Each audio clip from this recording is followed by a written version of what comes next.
Hi all, I'd like to raise with this video a philosophical question which addresses a point of what many consider might be common sense. The question is, when do you really want to play, or try to play rather, the best possible move in any given chess position? And you might think, well, don't you always want to play the best possible move? Well, actually, there are clearly some contexts where trying to play the best possible move could be resulting in a loss. If you spent 5 minutes on a single move in a 5-minute game, you would expect to lose on time. So any interest in trying to win the game, generally speaking, you need to manage things like the chess clock. So in trying to find the best possible move, you don't, for example, want to run out of time. So the question then becomes more sophisticated. When should you try and find the best possible move? I have an example game from over the board just a few days back on Monday night, which I want to go over and talk about in relation to this question. The first decision about the game was to play the long version time limit with adjournments or adjudications against my opponent Venkat for Watts Chess Club, who's a very, very strong player, about the same rating as me, but I'm at my peak rating, so he's been established around 215 ECF for many years. But this very first question sets the time control, which is important for how much you're going to be a perfectionist. The more perfectionist you are, I think there's still the option of playing 35 moves in an hour and a quarter, and then 7 moves at every 15, and then there's an adjournment time or adjudication, so the players decide to adjourn or get an adjudication. That's the long form of the time limit. Or there's the short form, which I elected to. I thought it'd be more fun, get it over and done with, which is all moves, I think, in 90 minutes, so a maximum 3-hour game. Each player with 90 minutes. So I was white and I kicked off with e4. So that's the time limit, which is actually quite relevant. It means, I can't just play perfect moves, or try to, up to move 35 and then just stop moving and get an adjudication. So that sets the tone, the underlying time limit of the game. So where you see the advice often tip, play the best possible move, or rather the tip is more carefully worded, make the best possible move. That's an ideal, really. We don't have infinite time resources and abilities. And also, added to that, sometimes when you try and play the best possible move, it might be theoretically the best, but it might require a really accurate follow-up. Like a computer could find a really technical move from a winning position, but a human would often, especially the top grandmasters, you often see their games, they play a move which might be to the computer second rate, third rate, fourth rate, or even fifth rate, but the grandmaster still wins, because he knows his follow-up is clear and easy. Maybe there's a few more moves involved to win the game eventually, but if our goal is winning a game, then it doesn't matter if we play the most scientifically correct move. But I think I want to qualify that with this video, really, that I think there are certain, what I would call turning points of a game, that you have the influence at those turning points. If you can correctly identify the turning points, that's another question. But you have this influence to, establish an advantage or not lose if you play the correct way. But after that, it becomes very, very hard if you make that, less than accurate move in that turning point of the game we call the critical moments. So we have these turning points, these critical moments. I played the Vienna game, which I know is not theoretically maybe as good as the Royal Pairs through the test of time, but I thought, well, it's a fun opening, I know a bit about it, so I'll give it a punt. So d5 I took here, we have this position, d3, this is theoretical, so he avoids the queen h4, which is I don't think very good for black. This is the best. And now c5, usually d4 actually is more common, but c5, and technically black's already doing quite well. And I thought, why did I play this? I already started regretting playing this because I was concerned later this e-pawn was going to be undermined. But anyway, bishop e7. I decided to play d4. It's already a bit dangerous with things like the pin to consider, and knight c6, and things like taking on f3 and stuff. But the structure seems a bit loose. But anyway, let's carry on. Bishop e2, both sides castle, and I was really expecting to have a worse position here at move 10, yes, and I really regretted playing this opening. He's got a point with this system. In Livebook, in fact, okay, we haven't got that many games here in Livebook, but this next move really shocks me. I thought he'd just play f6, and to be honest, I thought that black would be better, just with f6. Say takes. Seems a very comfortable position with active piece play and pressure on d4, an easier to play position. I regretted playing the whole opening, but he played f5, which I thought was strange because it kept my pawn wedge. And yeah, I kind of like the position a lot better now. It's like, yeah, this is not going to be challenged. I didn't really know why he did this. But anyway, I thought maybe he might have been a bit tired or something. So I thought, this is one of my worries, I'll get rid of it. I'll play king h1, prophylaxis against taking, and queen b6 and things like that. Bishop e6, I play rook b1, b6. I thought bishop a6 for a moment was a good idea. But he just does knight a5, and I realise, hang on a sec, do I really want my piece potentially trapped with c4? So I bring it back before it's about to be trapped. And I also think, at this moment, hold on a sec, haven't I just got queen e1 to g3, very simple plan of attack. Rook c8, so queen e1, and now releasing the tension here. I suspect his plan now, though, with c4, it gives away an idea that black now is interested in c2 to play f4, that would justify f5, and if needed support that pawn, play bishop f5, and then maybe bishop e4, and it looks pretty nice. So he plays f4, but I thought there's a downside here, hold on, can't just do this, I can play g3, and then this g file might be dangerous, so we have g5. And I was convinced by my moves. They seem to have a logic to them. You know, some of my moves have been forced, and he's released the tension. And now this seems entirely logical to play g takes. But now rook g1, I didn't think maybe was the most convincing because the king wants to move there anyway. Why not keep this in reserve? And in fact, I played bishop d2 to maybe get this battery here against f4. I was convinced that the points of bishop d2 made it worth playing it at that moment, without investigating it further to find an even better move. There's a point where you become convinced. You kind of have this, you know, internal dialogue, and you say, well, these are really convincing points, I've really got to play this move. And this is all, you know, within the constraints of time. If you had a different agenda to say, okay, you're a research scientist for the day, we're not interested in you actually playing a move, just researching the position for the entire day, you can give us your move, you know, at midnight. Then you'd research all sorts of possibilities. You'd look at queen f2, rook g1, h3, h4. You'd look at all weird and wonderful stuff. But as human beings here, I'm looking at basically rook g1 and bishop d2. I'm not trying to be a research scientist. I've got a move to deliver within a deadline. Within that constraint of the time resources, I'm convinced by the points that bishop d2 is a good move. So he moves his king anyway. So okay, I don't need to use g1 for rook, in fact. And in fact, this is a great feature now, that bishop d2, as well as the feature of creating the battery.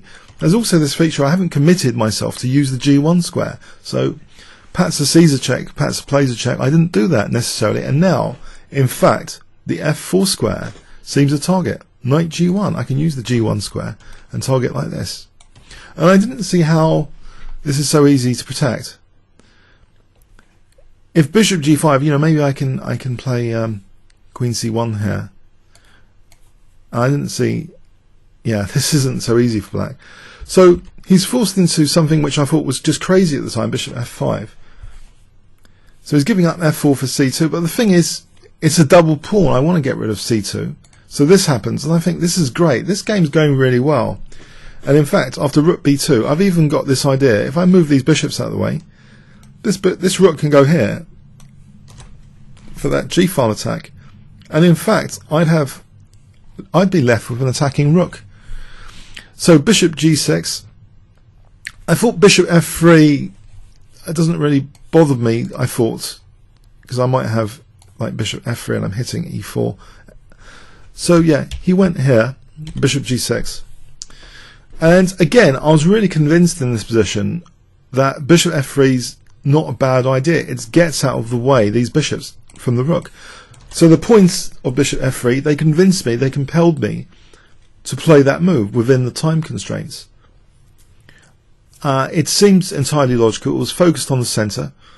You know, the studies by de Groot, you know, a lot of master players focus on central squares. It's centrally attacking. And it also seems to tie down the queen in principle to d5. You know, if I ever take on f8, then I'm eyeing d5. So would he sacrifice the pawn? Okay, and I didn't think this release of tension was necessarily a good thing if I can start to build up pressure on the king side. But he plays now a move which promises some action for black, a6. Humble beginnings, but b5 and this sort of thing starts to rock the pawn chain, which is otherwise very solid. But now, again, I haven't got all day to think about the next move here. I play a move which seems entirely logical, and starting to lick my lips that I'm going to get a nice attacking position by transferring the rook over here. It convinced me that this was a good move. Why not? b5. Okay, there's still a slight concern here. At the moment, it needs more support. My queen's supporting b4. It needs more support to play b4. Is the position mega critical? Well, this is the thing. You see, I haven't given an opinion yet of when. I mean, I've started to give an opinion that these critical turning points, if you can identify them. At the moment now, after rook g2, I've got things quite set up in an attacking fashion, and in fact, you'll see that after this, actually, there's some forcing moves which have become available as well, like rook takes g6. So this convinced me as well. Why not play rook g2? So knight c6 seems natural to try and get in b4, to try and rock the pawn chain, and maybe, you know, terrorise my position. If ever this knight gets in, that would be horrible, wouldn't it? It would start to use that d3 square. That is something in black's control, that d3 square here. Right, so again, you know, I haven't got all day to research. Sorry, I'm being a bit repetitive. I'll try and change that phrase. I want to play a move within time limit. So I play knight h3. I'm convinced again by this move. But this is one position where, hold on a sec. In this position, it's slightly different before. Although this has some good points that maybe I'm going to take care and play knight f4, I think one really needs to now investigate here if one was trying to play the absolute best move. The exchange sack, rook takes g6. And furthermore, before we go into that exchange sack, this is the thing, this is the real thing that I'm interested in. When is it absolutely best to try and find the best possible move?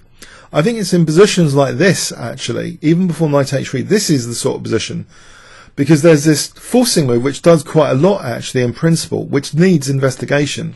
A key defensive piece around the king has been removed. That pawn going there actually opens up that h-file for checks, potentially on the h-file. You know, keep giving up a rook still keeps the bishop pair, which is good for the attacking player, and the g6 pawn might be a target as well on top of that. So actually this really needed a huge amount of investigation. And the thing is, why would you want to invest? Say I think I had maybe more than 40 minutes at this time. Why would you invest, say, 10 minutes on this move here? Why? When it seems that knight h3 is tempting, it has some tempting points. To play rook takes on knight f4, there are some tempting points with knight h3. Of course, the thing is this, and I think the head of Amazon, who's a chess player, I believe, he plays chess, there's these lessons from him, and one of the things he introduced into his own thinking was a regret framework. And when he started Amazon, you know, he basically had to leave a stable job with stable bonuses each year, and wanted to, he wanted to do that because he looked forward in 80 years' time and believed he would really regret if he didn't start Amazon. So when he was still young, that's like a critical position in chess. You can still do anything you want to dream of. You've got so many years ahead, in theory, to do what, if you want to start a business, you can. Whilst if you're like 80, then maybe it's going to be a bit more difficult. Of course, you can still start it when you're 80. I mean, people are living longer and longer and longer. So, but these turning points, though, are interesting to consider for the decisions you make, for the regrets later. And in chess, I think, for me, as a chess player, I'm most gutted when I lose from winning positions, and I'm most elated when I win or draw from losing positions, because it's like quite naughty, actually, that you win or draw from a losing position. But the reverse is very painful, because when you're winning or in a winning position, attacking position, then it's like the opportunity was there, and the promise was there of the win, and you didn't seize that promise. So I would say when you're in a winning position, fully configured, pieces seem optimal. There's no other intuitive moves, but we're coming into forcing move territory as well here. That this certainly needs an amount of investigation. Rook takes g6, because we are reaching points of regret here that could be potentially painful. And the whole thing about the head of Amazon, what he said is, as human beings, the things that you don't want to carry around include guilt, pain, negative things, and regret. Yeah, you don't want to carry these negative things around. And I think those in chess are, for me, as I say, when you have these turning points, but in particular in winning position turning points. If you're in a losing position, yeah, okay, there might be a chance to get a draw, but it's maybe not as upsetting later that if the opponent had played really well, okay, and you had this moment you could have drawn it. But if you're in a winning position and then like lose it or not win it, I think that's more, for me, a source of regret. Here, it's very well configured attacking position, actually. There's pressure on d5. At the moment, two rooks versus the rook here. These are kind of defensive pieces at the moment, but threatening b4 to try and cause some trouble. Pardon me, to white. So clearly, if I want to minimize regrets, then this is the point where this concept of this common tip, make the best possible move, comes in. If you use a regret model of the next day or a week later, you're going to regret these positions you didn't win from winning positions. So this is why I think rook takes g6 was important to calculate, just from a regret perspective. Of course, if it was a 5-minute game or a bullet game, then you keep playing moves which seem reasonably good. The time constraints, how much time resource you have, if you're interested in winning the game, obviously will influence how much you're going to invest into this decision, which you're going to regret or not later. But I'm saying in winning positions, that investment, if we look at it in terms of pain later, why not make it now? So if we look at rook takes g6, it's interesting. I mean, the engines have this as I'm not doing a dynamic engine analysis. An analysis from earlier. I mean, this position is already quite interesting. With the idea of queen g3, because, as I say, this subtle change in king safety means that there's checks here. This is already interesting. How does black actually defend g6? It starts to be a bit awkward. But okay, it's not entirely convincing here. Not entirely. Although it is already quite dangerous. It's worth investigating. For example, queen e8. We could take on d5, or we could throw in a check here. If we throw in a check here, there's nothing really to defend the king. If here, bishop takes d5. Ouch. If king g7, then there's a coordination on h6 here. Maybe rook takes f8. If queen takes, then we can skewer the queen. If bishop takes, then this looks really quite crushing. This sort of attack. So it needs investigation for sure. But I played knight h3. And here actually the bishop could potentially get out of the way. That's one danger now. I've missed my chance for bishop f5, that forcing move. My opponent plays b4. I thought, what is he doing? Hang on, can I not just take on f8, then take on d5? Because I was expecting maybe bishop takes. And at the moment, my king safety looks visually good. You know, there doesn't seem to be any problems. I've got a lot of attacking pieces here. And I'm convinced I want to use the f4 square. The move makes a number of good points to me. It convinces me to play it. Rook takes f8. But in fact, even though it makes a number of points as though the queen can't take here because of the hair, rook takes g6 here is also again very interesting, with the knight threatening to use some squares, either f4 or g5 now, rather than just being on g1. So if we looked at it here, rook takes g6, queen g3 is actually really, really strong. So if we look at queen e8, this is not like, I don't think this is necessarily the best defense, because it seems the position goes to like +9 with knight g5, +9 nearly, 8.73. So why is this? Bishop takes, so queen takes, although that's strong, even stronger, check, takes, and this position is actually crushing. I'll change my assessment earlier. We've got things like that to win the queen, or queen h6 from mate in 6 apparently, we're taking on d5. It's really crushing. If here, let's try and get the king away. Bishop takes d5, there's a horrible crossfire for ouch. So that h3 is really good for even picking up c8. So it's a totally devastating position. And this would have been a really good win for me if I had played this. And you start to see the point of the video. Why didn't I play this? Rook takes g6.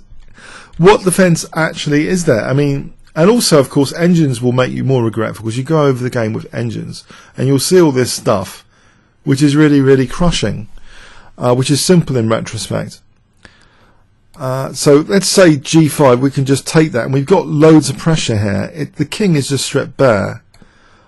Here, again, a really crushing move is queen h3. I mean, even this will do. Takes and bishop takes. We've got bishop f6. There's no real defense for the king, it seems. Queen h4 check.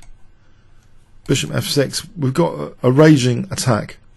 So you see now that there is already, this is a point of now regret when looking at this game, that I didn't really seriously consider rook takes g6. This is actually, in this position, it seems to be one of the most accurate moves.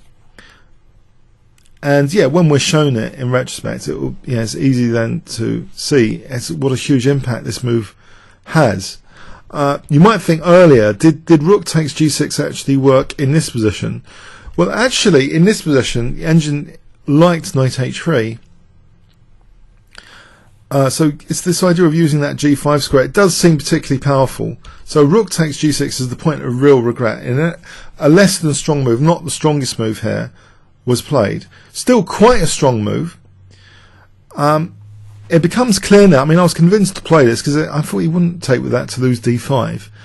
But now, if he does play this, it becomes even clearer that rook takes g6 is really quite strong. Knight g5, we've got this queen h4 coming up.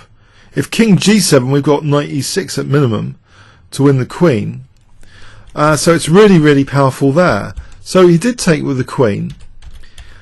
And yeah, I thought, well, isn't he giving me everything I want? He's even given me a focal point on g8 now. If I take on d5 and play knight f4, I've got a focal point on g8 to win his queen potentially if the bishop moves out of the way. So I won't even need to do an exchange sack. So I take on d5, and the position is still okay, but there's starting to be some dangers creeping in after b takes. He's opened up that b4 square for a potentially dangerous knight maneuver. The c pawn is also here. But I thought I was expecting b3, you see. I think I was expecting something slower, but then I thought he must be miscalculating this because my rook's covering here and I've got other ideas. If b3, I can carry on with my attack, knight f4. I don't have to worry too much. I'm just breaking down the g file. So anyway, so this occurred, b takes, and I thought, isn't a sensible move, if there's any c pawn danger, to take on c3. The move gave me, this idea. It had some good points just to take on c3. But again, in this position, there really is a number of more accurate moves than being concerned about black's c-pawn. It looks quite convincing, as though taking on c3 is quite convincing. But okay, actually I throw in knight f4 though. That's the move I thought. I throw in this, and I've got the potential for winning the queen.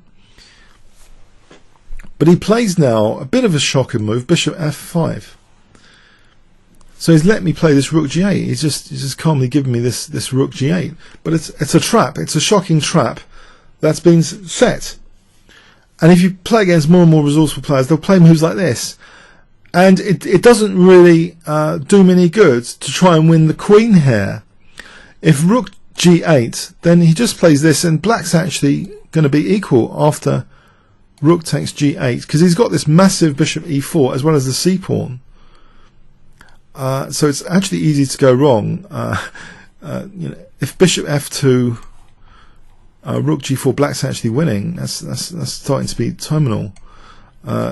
It's horrible. Yeah. So best move apparently h3 or h4. So no, I can't actually win the queen. And what's worse, this bishop's been left alive. So there is a source of regret, because I could have taken out that bishop, and now it's got some possibilities, like bishop h3 in theory on this diagonal. It's got some possibilities, and worse is to come now. I think, well, okay, that took me by surprise a little bit, but I did in this position again. This is still a good position. I still have some forcing moves available which need analysing. I think that in itself is a source of regret. When you look at forcing moves, because the opponent didn't have options, you must analyse them, because why didn't you analyse them? They're quite easy to analyse. It's not as if there's tons of variations to analyse, and knight e6 is one of them. If he takes here, then I'm going to be taking here, and then really threatening to win his queen without such backlash. Or even here, I could just win the queen here much more safely without any backlash. So that needs to be analysed, because where does the queen go? And it seems in this position, assuming black's not going to take queen f7, it looks as though this position isn't knight just repulsed. I'm just going into a self pin. End of calculation. But the engines, of course, see much further than this. And maybe I rejected this because of the pin. I thought, oh, this guy's really resourceful, getting me to do this. This would be like a self pin. You don't want to have these self pins. And what am I doing here? It turns out that there's a crushing move here, quite a crushing move. I wonder if you can spot it if I give you 5 seconds.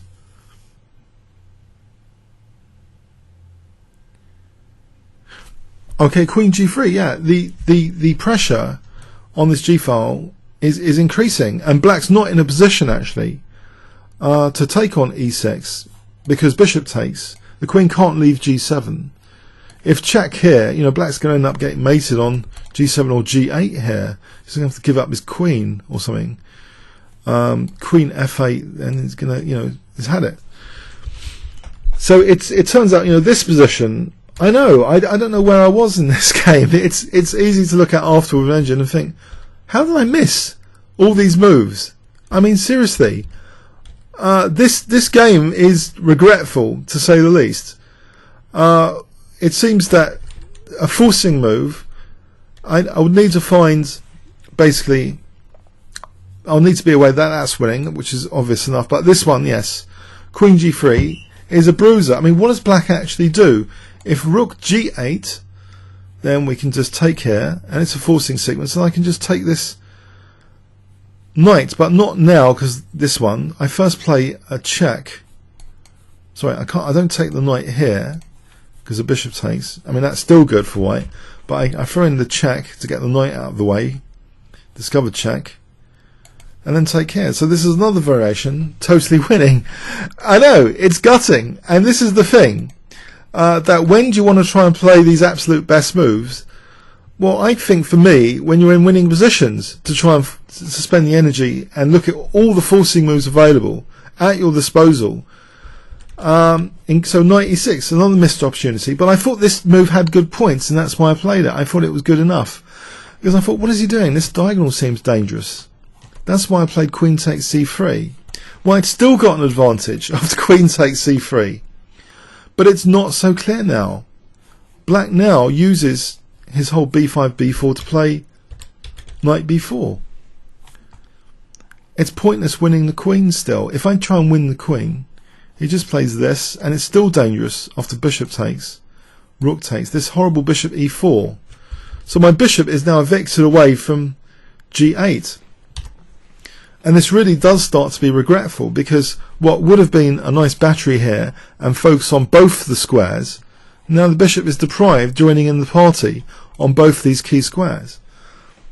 By the way, sorry, there was a beautiful variation just before we go on from there that I wanted to mention, that after knight e6, why this is so forcing as well, after queen f7, queen g3, is if black doesn't play rook g8. Let's look at some other moves. Say here, there's an interruption move, a very nice interruption tactic to focus in on g8 here. It beautifully coordinates the pieces, this next move. Can you see what white could play in this position? If I give you 5 seconds. Okay, knight d8. Yeah, these are engine moves, but it interrupts and it hits the queen. There's no check on the diagonal. It's all made to look really easy, isn't it? Queen g6, say there's check here. It's crushing. I know. We're in an age of regret, because we can look at our games of engines, get all our moves torn to pieces, and find all these winning wonderful continuations which would have harmoniously coordinated all our pieces, all these wonderful forcing moves which seem so easily to see in retrospect. Why didn't I see any of this? Why didn't I just play queen takes c3? Okay, we can beat ourselves up, but it's the technology as well. It's our technology which will give us, access to things which, these resources in positions which we wouldn't have imagined. But yeah, okay, so queen takes c3. I mean, it looks fairly sensible. So knight b4, bishop f3. Okay, I thought, well, why not bishop f3? Now this knight is being a nuisance with that d3 square, so challenging my knight on f4. But I thought, well, can't I just get open this diagonal? And I do calculate something here, that d5, I thought bishop b4 would be a bad idea, because, for example, here I can sack my queen with check, and that would be winning. I was hoping for that. I was still hoping for something like that, because I thought, what is he doing? I've got these centre pawns, I've got this diagonal. So knight takes f4. I think for a moment, shouldn't I be really considering e6 instead of the routine capture? In fact, the routine capture potentially leaves a loose piece on f4. It is a loose piece alert sort of move. A weakness of the last move can actually be just leaving a loose piece around. And that's often a cause to me losing games actually recently this season. So bishop takes f4, although ticks the box, yes, ordinary recapture, does actually leave a loose piece. And in fact, another much more dynamic idea would be an e6 check. So temporarily a knight down. But if queen f6, I skewer the queen with bishop d4. And if bishop f6, I create a battery with bishop d4. And after knight takes g2, bishop takes, I'm left with the bishop pair in a rolling centre. This position is still very good for white. It's like +2. It's still a very good position.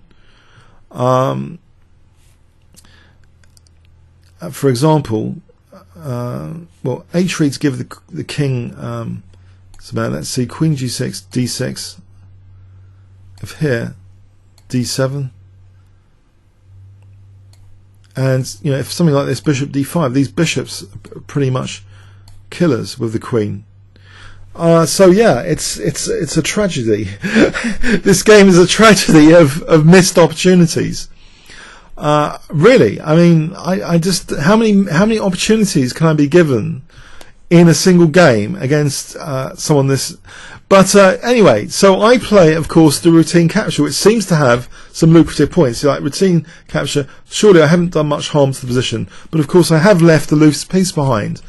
So this other continuation did need serious consideration, because loose pieces, you think about double attacks, and black's now got the forcing of bishop h3. And I was still convinced I had compensation here. This is the sad thing. When in fact now, well, I do have compensation rather, but it needs some accuracy. It really does need to start demand some accuracy now after e6 check. So again, queen f6, there's bishop e5. So he plays bishop f6. But now, certainly, after I need a really good move here, because I have got this asset, the pawns here, against his c-pawn. I've got to make them work faster than the c-pawn. It turns out in this position, there's a very good move available. For the moment, okay, it's a loose piece, but it's not directly attacked at the moment. And the bishop pair is quite valuable to sometimes keep in conjunction with passed pawns. So queen e1 apparently. If I lose the exchange here, this is still a very good position for white, even this. If, for example, the bishop moved or c3, d6, the pawns are very, very quick. You know, e7, and that diagonal is still dangerous. So this position is pretty dangerous. Bishop g5, there's tactics. So he doesn't want to allow this sort of thing with bishop d5. So this is better for white, this kind of thing. But yeah, I finally totally crack up. I really go from winning opportunities now into the realm of a lost position with bishop e5, because he now he takes on g2, and if I take with the king, there's queen g7 check, winning e5. So I take with the bishop, and now after bishop takes, it's a different ballpark, this position, without the bishop pair. These pawns cannot be proven to be that great here, and black is better really. There were a few more moves, and eventually I kind of lost. So yeah, I didn't sleep well after the game on Monday night, and I thought, yeah, why didn't I spend longer in what I call the critical positions? And I started thinking about it. When do we really want to play the best moves? And I started thinking, well, you play them maybe in turning points of the game, which especially the apparent winning positions, and where there's forcing moves, you've got to really consider them. Otherwise, you'll be gutted after. You'll be regretful, and these are the things you don't want to carry around with you. So under the regret model, that's my proposal. For my opinion, currently on the subject of when you want to play, try and play the very strongest moves to minimise regret later. Comments or questions on YouTube. Thanks very much.